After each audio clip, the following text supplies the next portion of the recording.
भारत का मिनी राज्य सिक्किम सन 1642 में वजूद में आया, जब फुनसोंग नामग्याल उसका पहला राजा बना। यह राजशाही कई साल चलती रही। जब भारत आजाद हुआ तो सरदार पटेल बाकी रियासतों की तरह सिक्किम को भी भारत में मिलाना चाहते थे, लेकिन चीन की वजह से ऐसा नहीं हुआ।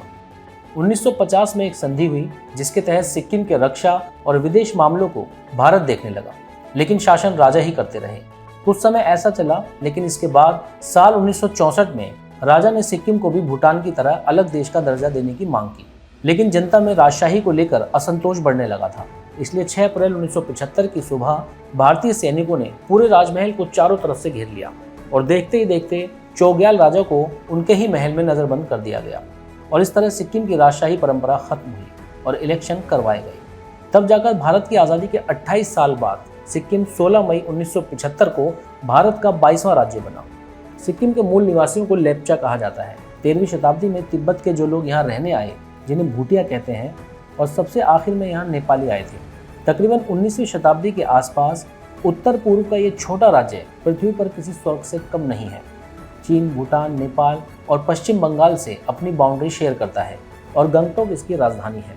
इस राज्य में हमारे देश का सबसे बड़ा और दुनिया का तीसरा सबसे बड़ा पर्वत है, जिसका नाम है कंचनजुंगा। जनसंख्या के अनुसार सिक्किम भारत का सबसे छोटा और क्षेत्रफल के मामले में दूसरा सबसे छोटा राज्य है।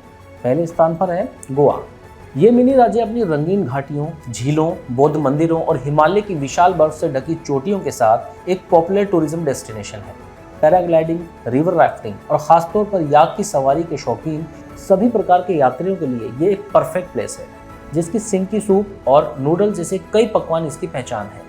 सिक्किम काफ़ी तेज़ी से विकसित हुआ है। यहाँ के ज़्यादातर लोग कृषि पर निर्भर करते हैं। इसके बावजूद दिल्ली इकोनॉमिक सर्वे 2021-22 के अनुसार सभी राज्यों और केंद्र शासित प्रदेशों में सिक्किम दूसरे रैंक पर था। इसने दिल्ली को भी पीछे छोड़ दिया था।